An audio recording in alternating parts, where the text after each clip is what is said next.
Vamos agora então à segunda parte da nossa lição nos vídeos. Eu faço 3 partes, depois somamos tudo, colocamos no vídeo só, aí na quarta-feira à noite ou quinta-feira, e aí fica um vídeo só. Então vamos agora à segunda parte, lembrando que todos os slides que nós colocamos aqui você consegue aí através do SlideShare e também através do nosso blog. Também temos a lição escrita, com bastante detalhe, muitos estudos, muita coisa que se você ler, você vai aprender muito sobre a lição de hoje.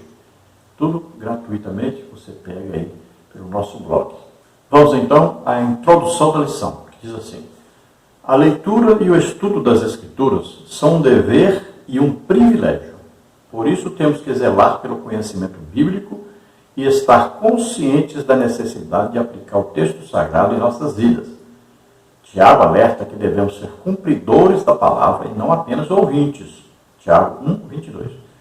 Nesta lição, veremos a importância dos princípios basilares da interpretação bíblica. Então veja, ler a Bíblia, além de ser um privilégio, imagine, Deus colocou para nós a sua vontade escrita, a sua revelação escrita, para facilitar para nós aprendermos, para nós crescermos no conhecimento de Deus. Quanto mais nós lemos a Bíblia, mais nós conhecemos a Deus.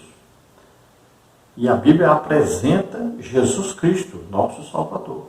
Então, como conhecer mais Jesus? Através da Bíblia, a palavra de Deus. A Bíblia também, ela tem o quê? O Espírito Santo como aquele que inspirou e aquele que nos revela o que está escrito na Bíblia. Então nós temos em nós o Espírito Santo nos ajudando a compreender a palavra de Deus. Nós temos agora morando em nós o Espírito Santo que nos ajuda a compreendermos a palavra de Deus. Nos ajuda o quê? A conhecermos melhor a Deus. Nós vamos conhecer melhor Jesus Cristo. Veja só. Quanto mais lemos, mais entendemos, mais compreendemos, mais nos aproximamos de Jesus Cristo. Então, é um privilégio para nós. Imagine, se hoje nós formos assim, procurar quem tem uma Bíblia, nós vamos encontrar mais da metade da população do mundo que não possui nada de Bíblia. Quando muito tem alguma porçãozinha da Bíblia. Nós vamos ver países que as pessoas fazem fila para ler um versículo da Bíblia. E nós, aqui no Brasil, estamos aí livres, né? Podemos comprar até quantas Bíblias quisermos, quantas traduções quisermos. Temos livros e mais livros para ajudar na compreensão. Temos tanto material e muitas vezes não aproveitamos. Temos uma Bíblia para lermos constantemente, diariamente. E precisamos dar valor a isso. Isso é um privilégio que Deus nos dá. Agora, é um dever nosso ler a Bíblia. Se Deus deixou para nós a sua palavra escrita, para nós conhecermos mais a respeito dele, é um dever aproveitarmos isso, é um dever lermos a palavra de Deus. Se Deus deixou escrita, é porque tem que ter aqueles que vão ler. Agora, a Bíblia deve ser lida, deve ser estudada, sabendo que nós temos que aplicar o que está escrito em nossa própria vida. Então, nós vamos ler, vamos estudar e vamos aplicar na prática, na nossa vida cristã. Então, são regras, né, do viver cristão. Então, existe uma prática. Essa palavra vai nos ensinar que nós devemos praticá-la em nosso dia a dia. Então, nós devemos ser o quê? Cumpridores da palavra de Deus. Então, essa palavra deve penetrar em nós, mudar o nosso caráter moral, mudar a nossa maneira de falar, de agir. Então, ela vai transformar. Ela vai fazendo o quê? Uma lavagem, né? Então, nós somos lavados diariamente pela palavra de Deus. Veja só, isso é muito importante. Nós vamos sendo transformados dia a dia através do estudo, da leitura, da palavra de Deus. Então, nessa lição, nós vamos ver aqui alguns princípios básicos, né, para a leitura e estudo da palavra de Deus. Vamos ver no tópico 1, a Bíblia precisa ser interpretada. Subtópico 1, a importância da exegese. O termo exegese vem do grego ex, traduzido como fora, e agein, com o sentido de guiar.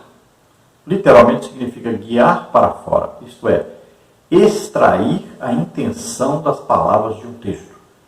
Assim, o alvo da exegese é deixar que as Escrituras digam o que o Espírito Santo pretendia no seu contexto original.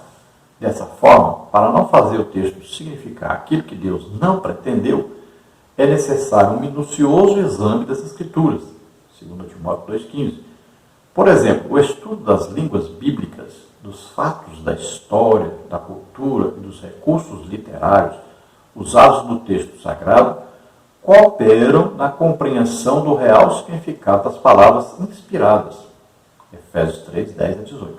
Então, exegese é o quê? Você vai fazer um estudo minucioso da palavra de Deus, e aí entra muita coisa.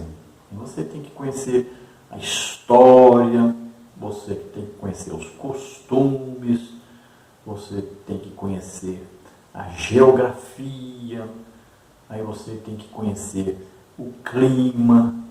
Então, é muita coisa, tá? A maneira de se vestir, se comportar, se gostavam de festas ou não, que tipo de festas, como é que era o casamento.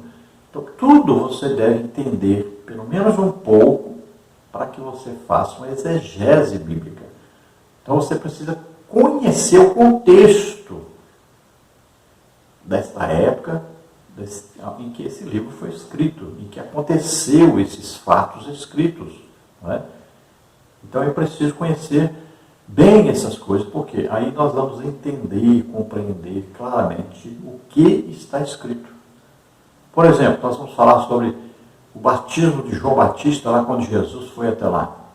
Você vai ver, por exemplo, pregadores, até livros e tudo, as pessoas dizendo que Jesus, quando vinha, João Batista disse: eis o Cordeiro de Deus que tira o pecado do mundo, que já conheceu Jesus como Deus. Não, se você for fazer uma exegese, você, por exemplo, vai saber que existia um costume, né, ali entre as famílias dos judeus, que eles se visitavam, se conheciam intimamente.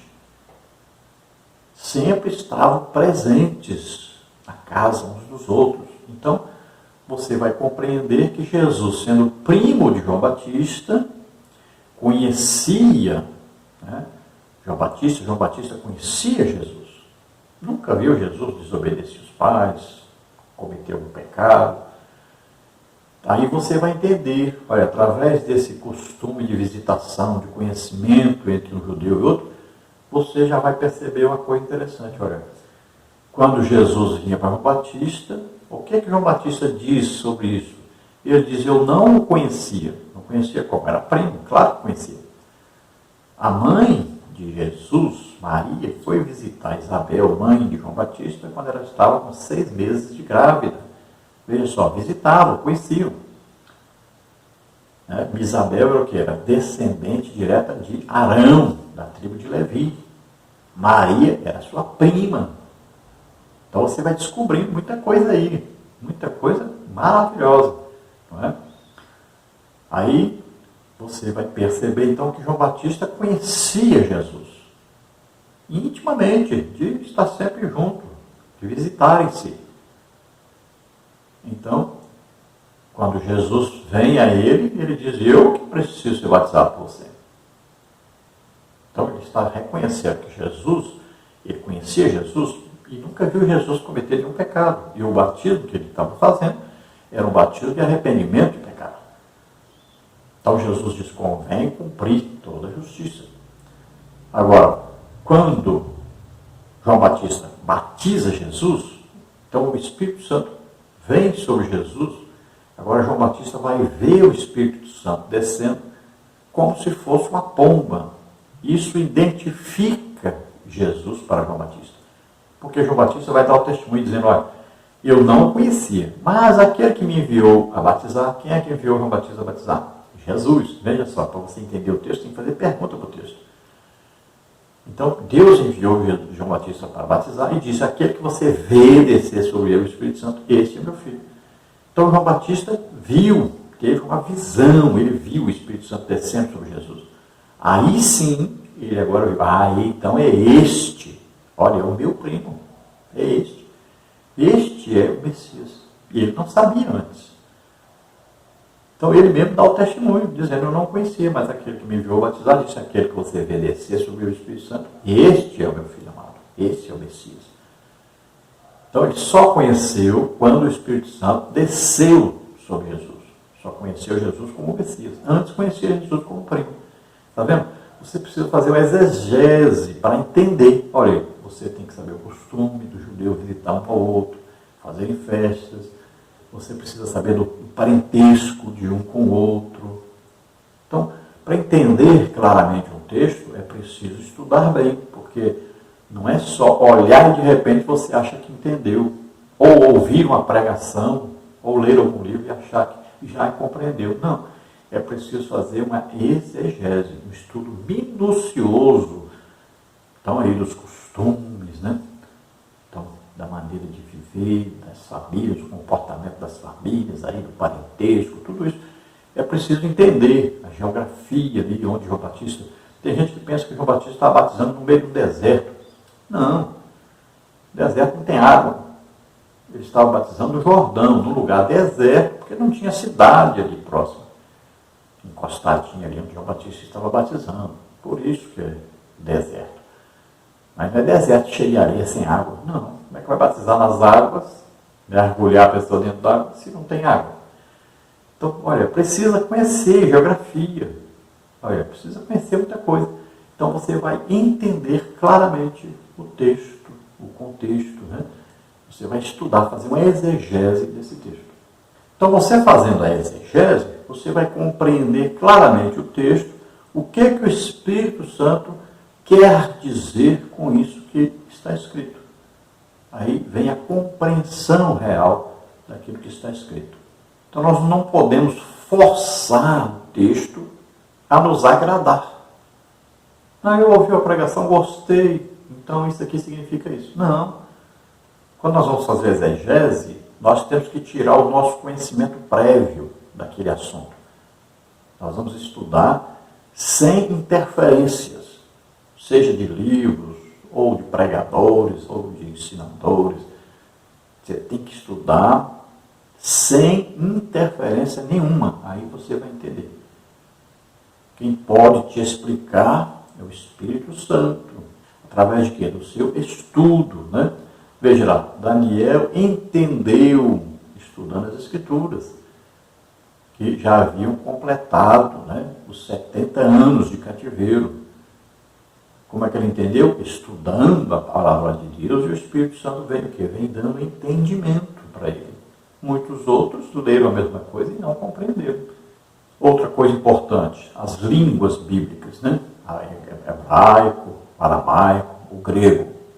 Não quer dizer que você tem que ter aí um conhecimento grande das línguas, mas é preciso que você tenha pelo menos livros que ensinam, que te dão a tradução de cada palavra do original. Nós temos hoje várias bíblias de estudo, né, que trazem ali o original. Essa palavra aqui, no original é assim, significa isso, isso. Cada palavra tem às vezes 10 significados diferentes. Então você vai compreender por que usou esta palavra aqui, por que essa tradução usou esta palavra, por que essa tradução usou essa outra palavra. Então vamos ver se tem alguma coisa que nós podemos melhorar para compreendermos. Pega uma Bíblia de uma tradução, pega de outra tradução, pega de outra, então, até entender claramente o que está ali. Então, é importante conhecer aí os originais bíblicos, ter aí livros, né, ter uma Bíblia, mesmo que você não possa ter um curso, que você não possa ter aprendido realmente a falar grego, a falar hebraico, a falar aramaico, mas você tem livros que o auxiliam a compreender cada palavra dessa no original. Então, história, geografia, né? Aí a cultura da época, tudo. É importante entender tudo isso. Subtópico 2, as limitações dos leitores. Nesse aspecto, é preciso reconhecer que toda vez que lemos a Bíblia, estamos interpretando. Isso porque todos os leitores são também intérpretes, como Daniel 9:2. O problema dessa constatação reside nas ideias que trazemos conosco antes mesmo de começarmos a leitura da Bíblia, Efésios 4:22. Por conseguinte, nem sempre o entendimento daquilo que lemos reproduz a verdadeira intenção do Espírito Santo, como está em 2 de Pedro 3,16. Em virtude de nossa inclinação pecaminosa que nos induz ao erro, Romanos 8:7, precisamos usar métodos sadios que nos auxiliem na interpretação das Escrituras, Romanos 12:2. Essa é uma nobre tarefa atribuída a todos salvos em Cristo Jesus, 1 Timóteo 4:3, Apocalipse 1:3. Ratificamos que a necessidade de a Bíblia ser interpretada acha-se na natureza da própria palavra de Deus. Então, aquilo que nós já iniciamos no subtópico passado. Quando vamos estudar a Bíblia, nós temos que tirar aquele preconceito, ou seja, um conceito que nós temos daquilo que nós vamos ler, vamos estudar agora, que nós tínhamos antes. Então nós temos que tomar este cuidado, porque senão nós vamos pegar um texto, já sabendo o que significa o texto, e sabendo de que maneira? Da maneira que nós ouvimos alguém pregar ou alguém ensinar antes. E aí nós não vamos compreender claramente o texto por causa disso. Porque nós já temos uma influência. E tem muita gente que, infelizmente, faz isso. Ele considera um pregador, um ensinador, alguém como uma pessoa perfeita que sabe tudo e que não comete erro nenhum e que interpreta corretamente toda a Bíblia. E aí acontecem esses erros, né? Você veja, por exemplo, o calvinismo. O que acontece com o calvinismo é exatamente isso. Eles pegam aqueles livros e para eles aquilo ali é 100% confiável. Olha lá, por exemplo, aí os adventistas, eles pegam os escritos de Ellen Goldwhite e para eles aquilo ali é 100% confiável. É como se fosse a própria Bíblia. Assim os calvinistas, os livros deles, para eles, é como se fosse a própria Bíblia. São 100% confiáveis. Aí você pega lá os árabes, os muçulmanos. Para eles o Alcorão é 100% confiável. Mais do que a própria Bíblia. Então, acontece isso. A interpretação sai fora daquilo que o Espírito Santo queria mostrar, queria revelar. Impede até que o Espírito Santo ajude na revelação, porque a pessoa já tem um conceito daquilo ali. Ele já tem certeza que é daquele jeito que ele já ouviu antes, que ele leu em algum lugar antes. Aí atrapalha a compreensão. Então, quando vamos ler a Bíblia, temos que retirar isso. Temos que nos humilhar diante de Deus, diante do Espírito Santo, como não conhecendo aquele texto, não sabendo a real interpretação. E pedimos aí que ele nos ajude, através do nosso estudo, a compreendermos o que está escrito. Subtópico 3, a natureza das Escrituras. Nesse ponto, ratificamos que a necessidade de a Bíblia ser interpretada acha-se na natureza da própria palavra de Deus. Como já estudado, o texto bíblico foi escrito majoritariamente em duas línguas distintas, hebraico e grego, no período aproximado de 1.600 anos, por cerca de 40 autores que viveram em épocas e culturas diferentes. Portanto, os textos canônicos possuem particularidades que não podem ser ignoradas. Dentre tantas, podemos citar as narrativas, as poesias, as crônicas, as profecias e as parábolas, que precisam ser interpretadas sob a orientação do Espírito Santo, observando as regras gramaticais e o contexto histórico e literário de quando foram redigidas. Mateus 5,18. Então veja bem, a palavra de Deus, a própria palavra de Deus, nos ensina que nós precisamos interpretar o que nós estamos lendo. Qual é o grande problema hoje da educação? Você pega aí uma pessoa e pergunta para ela aí sobre um texto qualquer da Bíblia e você vai ver, assim, explica isso aqui. A pessoa não sabe explicar. Por quê? Porque ela não sabe interpretar um texto. Às vezes um texto fora da Bíblia, qualquer texto. A maioria das pessoas não aprenderam a interpretar textos. Por que as pessoas não conseguem compreender, por exemplo, a matemática e tanta coisa? Tiram notas baixíssimas aí, né, no Enem, tudo. Por quê?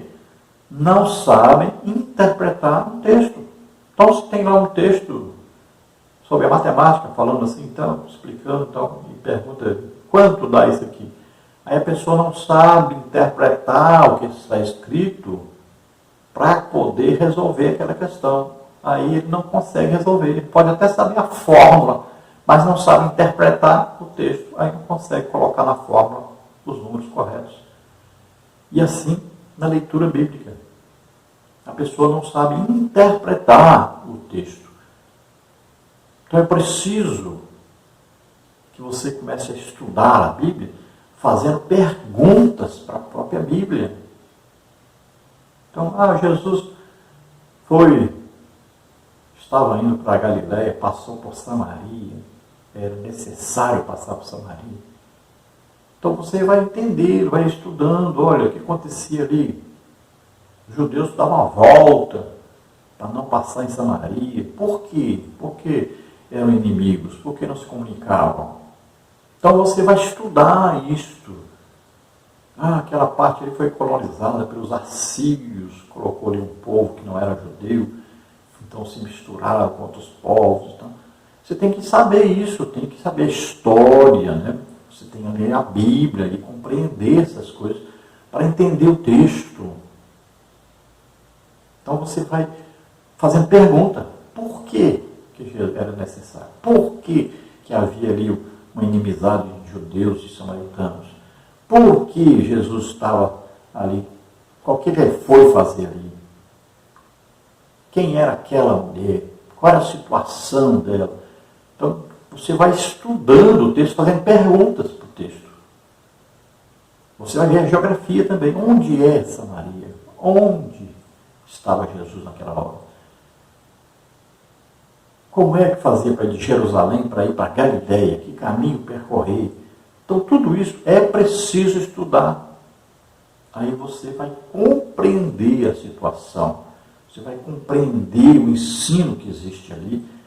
E você vai ver que tem muita coisa para aprender que você não aprende apenas ouvindo uma pregação, um ensino. Então, você vai absorver aquilo ali. Né? Você tem que trabalhar como uma esponja. Vai absorver o que tem ali. Aquele ensino que está ali. Então é importante fazer esse estudo minucioso. Então a Bíblia deve ser interpretada para haver compreensão. Como é que você vai entender uma palavra se você não compreender todas aquelas minúcias que existem ali dentro daquela palavra? Os próprios discípulos não entendiam. Eles iam a Jesus e perguntavam, o que o Senhor quis dizer com isso? E é isso que Deus quer. Quando nós lemos a Bíblia, temos que saber o que o Espírito Santo quis dizer com isso. Aí nós vamos procurar compreender. E ele vai nos ajudar nessa tarefa. E nós temos que saber que um escritor não tinha a mesma cultura que o outro, não vivia no mesmo lugar que o outro, não vivia na mesma época que o outro. Olha aí, 1.600 anos para ser escrita a Bíblia. Cerca de 40 autores, cada um com a sua cultura diferente, cada um num lugar diferente. Veja só, cada um tinha uma compreensão diferente, cada um tinha um estilo literário diferente um do outro. Um escrevia poesia, um escreveu sobre teologia, outro escreveu sobre história. Olha só, são várias maneiras aí de se escrever. Agora nós temos que estudar minuciosamente isso para compreendermos. Então existem aí as regras, né, gramaticais, com as regras. Pega um livro, né, sobre exegese, aí, sobre hermenêutica, e você vai aprender quais as regras que se deve usar ao lermos alguma coisa na Bíblia e compreendermos. Então existem regras gramaticais, existe um contexto histórico, existe também um contexto literário, a maneira de se escrever. Então tudo isso importa e muito para a compreensão dos textos bíblicos. No tópico 2, pressupostos pentecostais para ler a Bíblia. Sobre o tópico 1, a autoridade da Bíblia. Uma das marcas do pentecostalismo é o seu compromisso inegociável com as Escrituras. Cremos na inspiração divina, verbal e plenária da Palavra de Deus. Nossa autoridade final em questões de fé e prática. 2 Timóteo 3,16. Portanto, ao ler o livro sagrado, temos como pressuposto sua inerrância e infalibilidade. Tudo o que está escrito é verdadeiro e serve para o nosso ensino. Romanos 15,4. Nessa compreensão, refutamos a relativização e a desobediência aos preceitos bíblicos. Apocalipse 22,19. Acatamos suas doutrinas, reconhecemos a realidade do sobrenatural e literalmente dos milagres e a atualidade do batismo do Espírito Santo e dos dons espirituais. Atos 2,39. Então, uma das marcas do pentecostalismo, né, nós somos pentecostais porque cremos, né, na atualidade do batismo com o Espírito Santo, não só que aconteceu em Atos 2, mas que continua acontecendo até hoje. Batismo com o Espírito Santo, com a evidência do falar em línguas. Também cremos nos dons do Espírito Santo, que estão em operação aí na vida de Jesus nos Evangelhos, e depois na vida dos apóstolos, dos discípulos, e continua até hoje a operação dos dons do Espírito Santo. Então nós cremos na atualidade, nós lemos a Bíblia como palavra de Deus e confiamos completamente que a Bíblia é a palavra de Deus e que ela é sempre atual em nossas vidas. Nós cremos que a Bíblia é inerrante e é infalível. Então ela produz na nossa vida mudanças. Ela nos guia à verdade, ao conhecimento de Deus. Nós cremos que a Bíblia foi inspirada por Deus, né, pelo Espírito Santo. Nós cremos que essa palavra é a palavra de Deus. Cremos que a totalidade da Bíblia foi inspirada pelo Espírito Santo. Que toda a Bíblia é a palavra de Deus. Então tudo isso é importante. Ao nos aproximarmos da Bíblia, temos que ter esta certeza de que estamos com a palavra de Deus ali, a verdadeira, legítima palavra de Deus. Então a Bíblia tem autoridade sobre nós. Nós é que temos que nos submetermos ao que está escrito na Bíblia. Não é a Bíblia que vai se submeter a nós. Subtópico 2, a iluminação do Espírito Santo. A doutrina da iluminação se refere à atuação do Espírito Santo na vida do crente, que o capacita a discernir as verdades da palavra de Deus. Efésios 1:17, 18, 1 João 5:20. Somente o estudo racional não é suficiente para o entendimento da revelação escrita de Deus.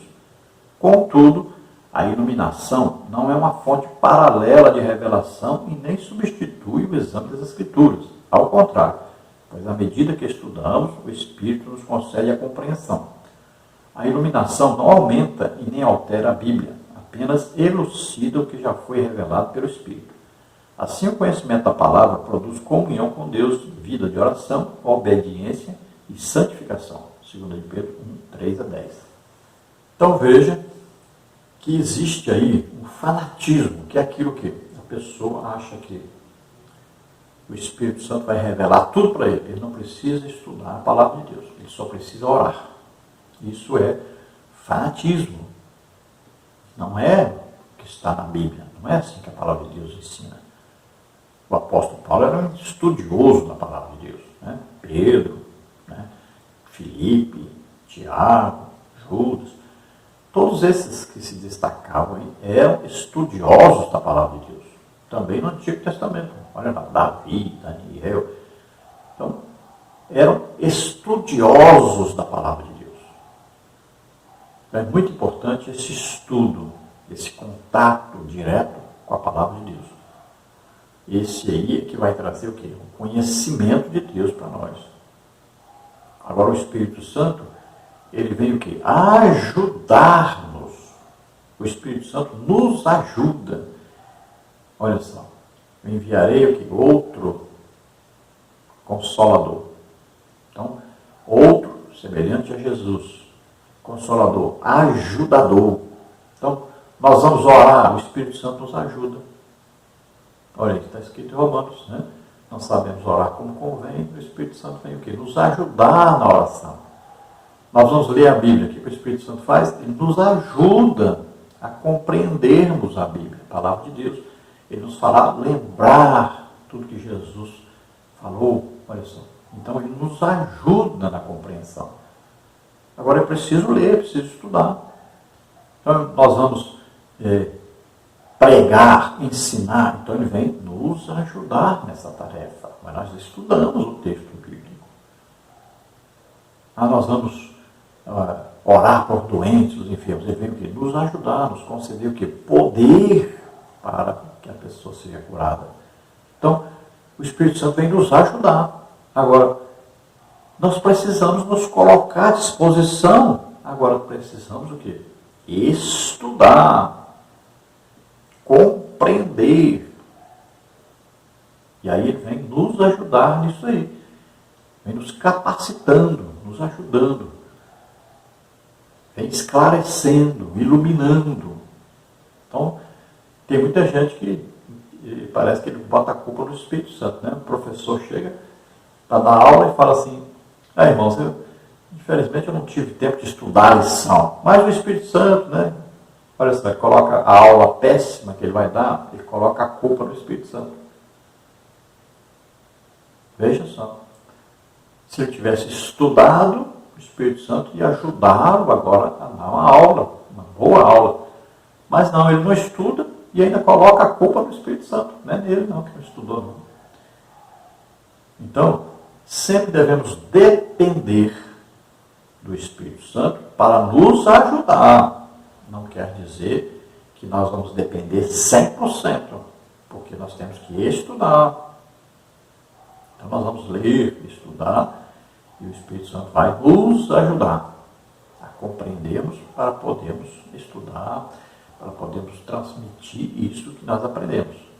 Então, quanto mais estudamos, quanto mais dependemos do Espírito Santo, maior conhecimento nós teremos de Deus e maior vida de leitura, de estudo, de oração, de santificação, né? Nossa vida vai melhorando espiritualmente cada dia mais, à medida que vamos lendo a Bíblia e vamos estudando a palavra de Deus.